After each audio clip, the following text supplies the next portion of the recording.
Welcome to Aqua Talks, where marketing meets bold, game-changing ideas.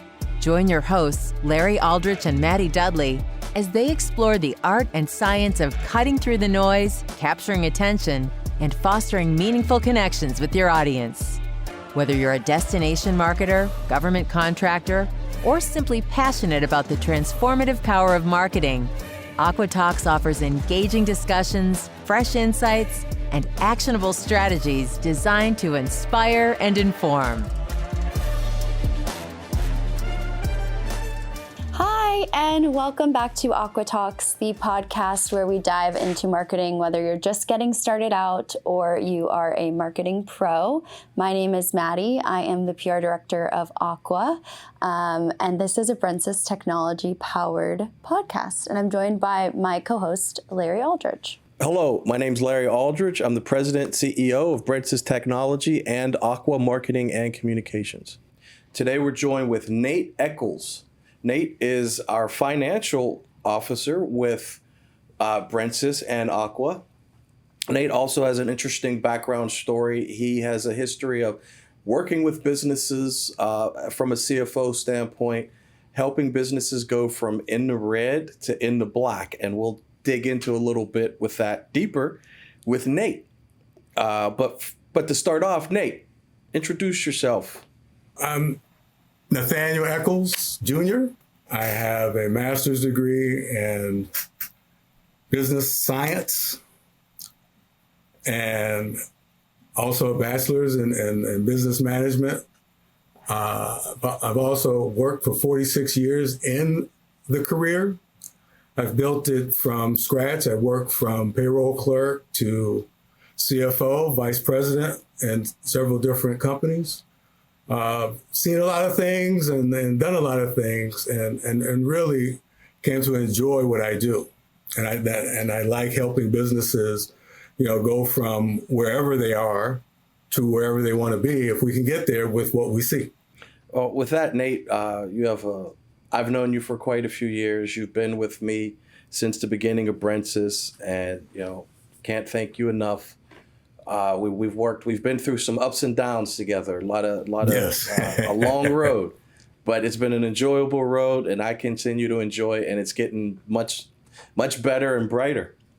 I knew Absolutely. You're new with as myself, working with Aqua and Maddie. She's a great host and a great person to work with. So usually in this segment, we go into talking about trends or hot topics, but we're going to divert a little bit, and we want to hear something from you about what's really hot on your mind, or tell us something intriguing. Well, I guess you could say that I kind of look at all of the things that it required me to get to where I am. And I'm looking back at the younger folks who are replacing us. Most of their work can be done by the push of a button. And that is kind of scary in a way, because, fundamentally, I hope we never get away from the fundamentals, because they still work. I can look at my own kids and say, oh my God, my life is going to be in their hands soon. I don't think we're replacing me. I think we're assisting the vision to live on. Continuing the vision. Yes, continuing it. Yeah, I guess. Well, my first disappointment is that none of my daughters took a path in my footsteps. I had 3 chances. So that's something I couldn't pass along to them. It's hard. It's hard to find a protege because no one wants to do the work that I do. But it's rare to find people to do work like I do. And because it's time consuming, but again, it's all about the science, how to integrate all of the elements that go on with personnel and processing and what have you. And it's all being taken away by AI. That's what bothers me, because AI has never been determined to be perfect. It's like a human being. It's not going to be perfect until a human being makes it perfect, but we're imperfect. So how can that be? That's what bothers me. That's a good point. Yeah. So you've been a CFO, vice president. You've been with us with Brentsys since the beginning. You helped create our pricing. You help continue to create pricing on contracts. You do the budgeting. You're a wizard with spreadsheets, and you wrote a book on a lot of what you've done. Can you tell us a little bit about the book that you have out there? Well, let me host it up here. Let's say, here you go. Oh, the silent, a silent partner, right? Unsilent partner. The Unsilent partner. And this really came about in 2005 when I worked for a retired 3-star general who kept telling me I had potential when I had to take a price cut to work with him.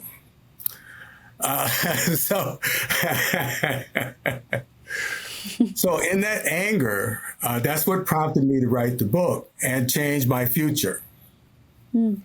The idea that I was going to be under this guy's rule of thumb. Now I'm also a veteran, and I understand what the disciplines are, but he was going overboard, and he deliberately did some things to me that I thought was uncalled for. And because he was the owner, what else could I do? So I fought back in different ways, but then I said, well, why am I fighting? Because I don't have to exist here if I don't want to be here. And so because I went through this traumatic changeover and transition, so to speak, that prompted me to write the book. In that book, I split myself into 5 people: an owner, the project manager, the marketing guy, the worker. I put myself in all those places. And through the venture, you'll see that the key to anybody's career is yourself. You have to demonstrate to yourself that you can get to where you want to go by doing the things that need to be done. And only you can identify those things that need to be done through help. You can't do it alone. You need help. And so up to that point, I really hadn't done a whole lot with my master's degree at that point. But what I got to do was to do a lot of other things. And that prompted me to again, look at the perspective of how can I help instead of, being I guess you could say being knocked down, so to speak, from somebody who I knew couldn't hold my water. So again, it's a step-by-step venture. Like I said, I started out as a payroll clerk and ended up as a CFO, vice president in 3 different companies. So each one of those kind of gives you a trail of climbing the ladder and then becoming an independent and running your own business. That's the whole step with that. And I haven't had a lot of success with it on the buy side, but I wrote it as a screenplay. It's being recognized now, but I have to decide if I want to continue to invest in it. It's been noticed. It's been around. I've been in book shows and whatnot, but I just haven't had the attention that I expected in the beginning, because it was, when I first started it out, it was doing great. It was being noted. But it wasn't being bought. That's where marketing comes in, right? That's where marketing comes in, right.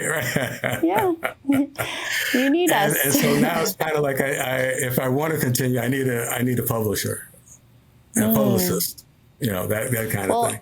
I feel like the hard part is over, right? I mean, the book. Oh yeah, writing it was tough. Got a hard copy in your hand. Yes. Okay, so tell us a little bit more about maybe some challenges that are tackled in the book or the plot line throughout. I know you said you divide yourself into 5 different people. Would love to just dive a little bit more into the book. Well, generally, when you're looking at leadership from an employee perspective, you're looking for someone to guide you. Mm-hmm. And when the leadership decides that you can exist on your own, do whatever you need to have done, and I'll get back to you. That's great for some people, but it's not great for everybody because, again, some people are self-starters and others aren't. But and this is what I say, which is kind of, I don't know how it really exists today, is a career ladder. You also have you have to decide, it's like being a doctor. How many doctors do you have, and how many disciplines are there? And so, I took this route because I didn't want to become a CPA. I wanted to be more effective in a more free way, because businesses on the whole operate the same, but they have their oddities. But their base operation is always the same: money in, money out. But it's a matter of getting the other players to also participate and look at this operation or business as a boat. Everybody has an oar, right? And so we want to make sure that everybody understands that, because if the boat sinks, we all go down. And the buy-in of any new idea, which is what the book is about, hey, let's do these things. The marketeer, wants to do all these things. He has a chart that goes through the roof. He has a marketing strategy. He's not revealing how he's getting business, those kind of things. These are all the things that you find out that are really inside the inner workings of how you keep your business going. And once you realize that, some things are better than others, which may come into the idea that, well, not all business is good business, right? So again, all these decision points that come along, you have to be prepared for on a whim sometimes. And sometimes you can think it out, but again, it's a matter of you don't want any buyer's remorse, and you want to make sure that you're comfortable with what you have in front of you, and that's all about leadership. And again, I try to be the one who pulls on the shirt and say, well, that's not good, let's just try to do something else. Well, let's think through that, and a lot of things is that when people listen to other people, you gotta take their, I guess you have to place value on it. Where are you getting the information from? Is it relevant? Is it something that's going to be in my favor, your favor? Is it going to benefit me and you? Those kind of things. And so that's what leadership does in a nutshell for a progressive or an aggressive or up and coming business, because everybody wants to be a part of something bigger than themselves in the beginning. And so you want to continue that going on. And I don't know how businesses are doing that after COVID, now that everybody's at home and those kind of things, because now you're not in proximity anymore. Now you're in separate places and no, you're not under observation, so to speak. So I think from that perspective, for me, good, solid leadership builds a good business. And so I try to give them the fortitude and the information that's necessary to keep them in the lead and disseminate the information to the people so that they know what's going on. Yeah, leadership, you've been helping me out with that a lot. You give me a lot of information, and sometimes I have to sit there and think about some of that information because it's a lot coming at once. But it's you're been doing very a good helpful. job so far. Well, thank you. It's been very helpful. A lot of your ideas are implemented. Some of the, especially your spreadsheets. And I like to bring up spreadsheets because I'm horrible at spreadsheets. Yeah. And I'll start a spreadsheet and I'll send it over to Nate. And he's like, yeah, I had to trash that and started it over again. But with that, I mean, a lot of the businesses that you said, you take them from wherever to somewhere else. I just use the terminology from the red to the black. But like you said, it could be from one place to wherever. How have you helped companies in your past? Like you say, you've been VP at 3 of them. You've been CFOs. You've had quite a few different leadership positions. But even when you were, let's say, off on your own, can you think of some of the ideas or some of the tactics you used to help businesses get better? Well, like I was saying earlier, is that you got to look at the resources that you have. And I'll give you an example. I joined the company in 1994, I believe. And they were a stumbling company. He didn't realize what he had in his contract. So I read the contract, went through it, and I said, do you realize that you have 50 positions that you're not filling on this contract? And he said, well, yeah, I'm not, I don't want to do those right now. I said, but if you're struggling and this is your only resource, you got to go for it. Well, reluctantly, he went for it. And guess what? We got 25 of those positions just for asking. Okay. And the company grew. That was my first vice presidency. When the company grew, we took on some, I guess you could say, an investor type. He wanted to be a part of the business.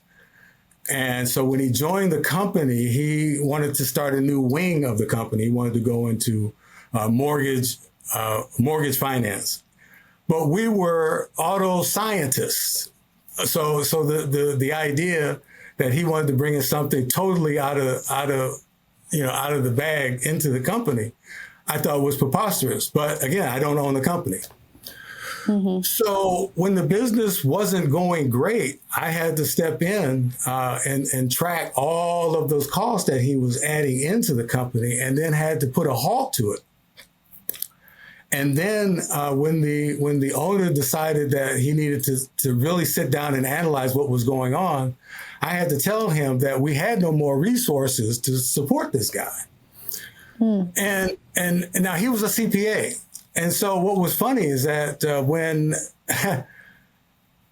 when he decided that he was going to continue the venture but not stay with the company, he asked me what we would charge him for an office. And so I gave him the estimate, and he said, my God, why is this so much? I said, well, first of all, we're in Bethesda, Maryland, which is expensive. Number two, you never understood our overhead strategy, our overhead structure. And number three, you have no idea of what it costs to run this business because you never asked. Okay. And so he looked at me as if I was a stranger. But again, I was the only one to stand up in the meeting and say, you got to get rid of this guy.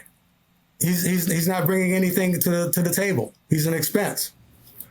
So when you can do that in front of an entrepreneur and their favorite people, and you're the only guy that can say that and stand up and do it and get action taken because we got rid of him, and the business went on to flourish.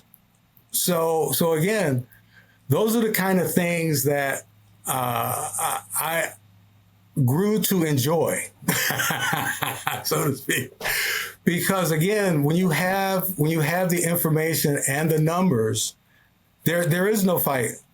So how do you approach delicate situations with owners like that? I mean, business owners, their business is essentially one of their children if they have kids. Right. So Exactly. how do you approach that kind of situation? With kid gloves at first. You can't. Let's put it like this: you can't do a Doge, okay? You can't. You're never going to learn anything that way. It's the approach is tell me the problem. Let's see how did this develop, and that's when you find out there are certain things that there was misinformation. There was I thought they were going to do this, but they didn't do that. Now it's costing me twice as much. And so what that tells me is that you didn't make a right decision to begin with. So making timely decisions and having somebody to discuss them with, who has some knowledge of what you are looking for, because there are all kind of people out here that do all kind of things. And the first thing that I always recommend is that you talk to somebody who knows what's going on. Because we can all fly by the seat of our pants. But I like I said, I learned a lot through this, and I've learned resiliency as the most prominent part of my demeanor now. So you can tell when you start to break things down and how the decision was made and why they're in the situation they're in. You know why. A lot of listening.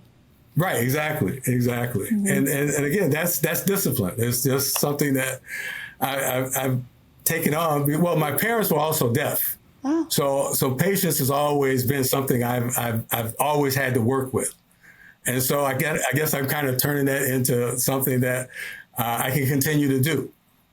Understanding that there are whenever you come into situations, there's a reason why it's there. Wow.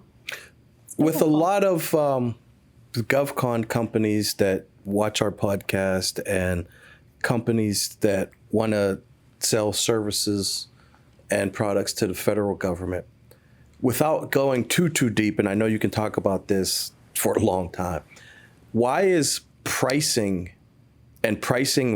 correctly extremely important in government contracts? Well, first of all, you have to comply with the FAR, the Federal Acquisitions Regulations. They're complex, but they're navigatable, obviously, because there are millions of government contracts out there. There's a method that the government employs that each government contractor must employ. And so it's kind of already kind of established. What the issues are is that how do you categorize expenses? That's the big deal. And so everything you do has to be applied somewhere. Your hours, expenses, how you categorize expenses. Do you have countable expenses or uncountable expenses? Now, and that's a big difference between commercial and government work. Because the government is so rigid in the way that they want you to report, that's why you get into the very, I could say into the weeds when you create a proposal. Proposals are really complex from a standpoint of trying to come up with the price, as you say, because the price is made up of several different things. The first thing is salary rate. Then you have the overhead and G&A rates, which are operational costs. And then you want a profit on top of that. Now, if you're in a very complex situation where you have to borrow a lot of money, they have what they call a cost plus factor, because that's another fee that you're going to have to add into your cost because you're paying interest to borrow money to keep up with the expenditures that you have. So again, in that situation, you are trying to always make sure that you understand what the contract is and what it's supposed to do for you. Now, there are 4 types of contracts. One, cost plus fixed fee. That's your most difficult because it requires a lot more discipline through the general ledger process. There's fixed price, which is the easiest because you're only picking a price to produce a product. Now, the problem there is that you could lose your shirt on a fixed price contract. Of course, then again, you could get a boat on a fixed price contract. So again, it depends on how you look at it. And then there's the time and material. Time and material are basically just the time that you're spending on the job, and then any materials associated with that. And then you have your cost plus award fee. Generally, what that is, it's like a cost plus, but you get your award fee at the end if you're successful in all your deliverables. So because those exist, the method of capture is encompassed in the way that the FAR is set up to oblige the government. But it's done in such a way that it gives you insight to everything that you're doing as well. And for me, that is essential. And that's the point that I work from an audit and that standpoint of all of the data in one place for the entire organization. And so once you see that, you can go forward from there because now you have everything that you have in order to make the decisions for the future at hand. I know we've talked a lot about numbers and data, but something important that you mentioned to me earlier was hiring the right people for a company. How do you approach that process?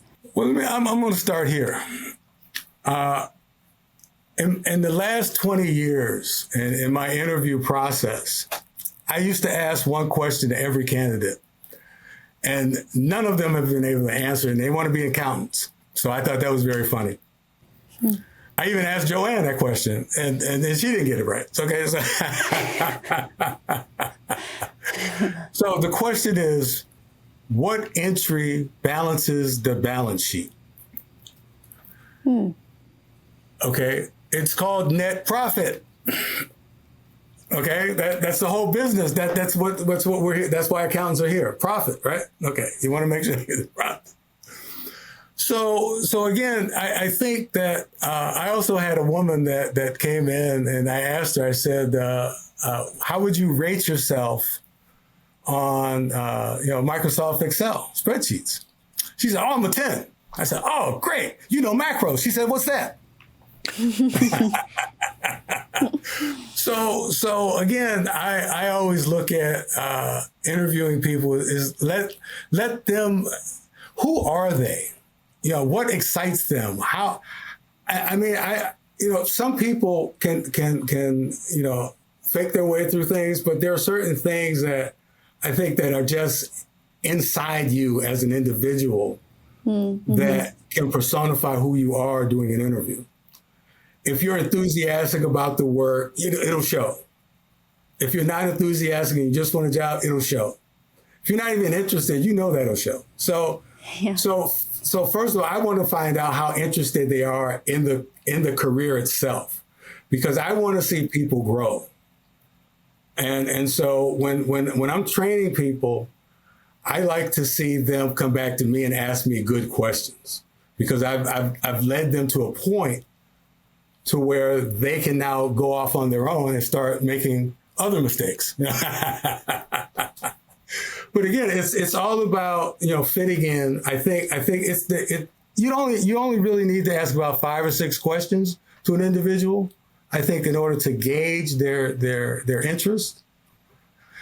And so I've always kind of worked like that, because it's always the second and third interviews where I get a lot deeper. So I never hire on the spot. I don't care what the situation is. Even when I was in a bankruptcy situation, I was the controller in a bankruptcy situation, and I had to hire an assistant. I hired an auditor from the government because he was desperate and I was desperate. But what I found out is that he only could work backwards. He couldn't work forward. I mean, who'd have thought? You're an auditor.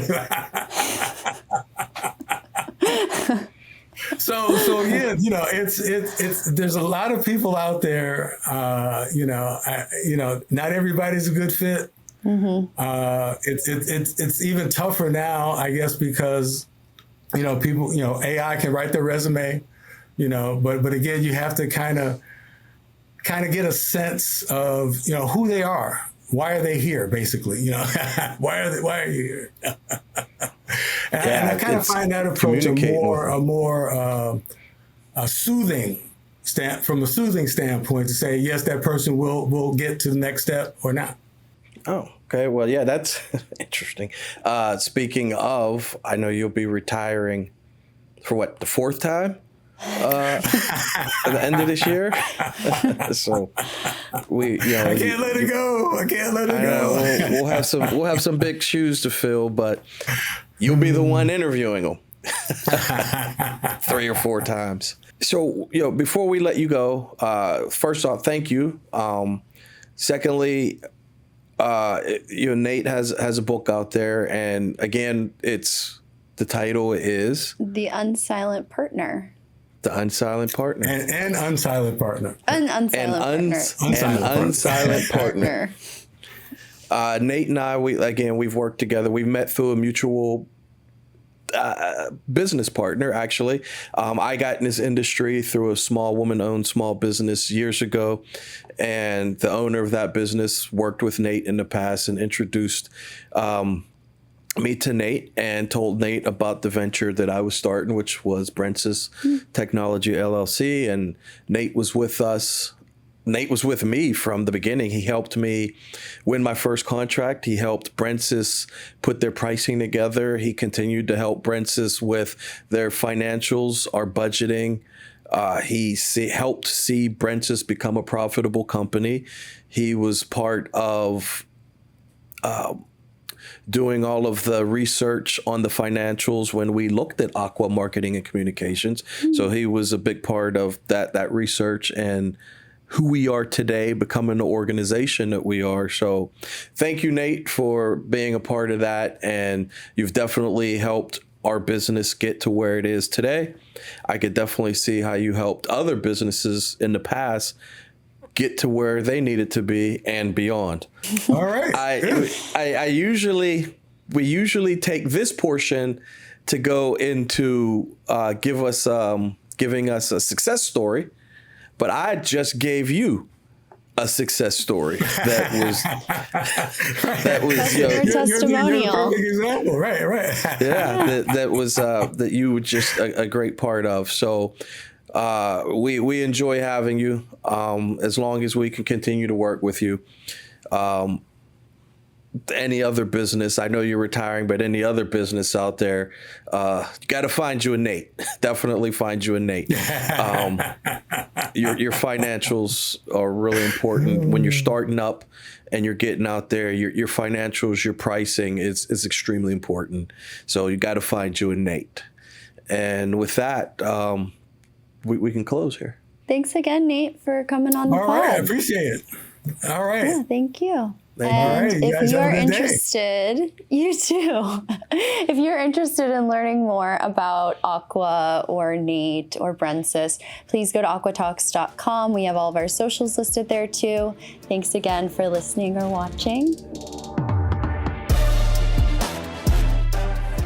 You've been listening to Aqua Talks, where marketing innovation takes center stage with bold ideas and actionable insights. Ready to take your strategies to the next level? Visit aquatalks.com to book your free consultation and explore resources that empower you to thrive in today's fast-paced marketing world. Until next time, stay bold, stay inspired, stay imaginative.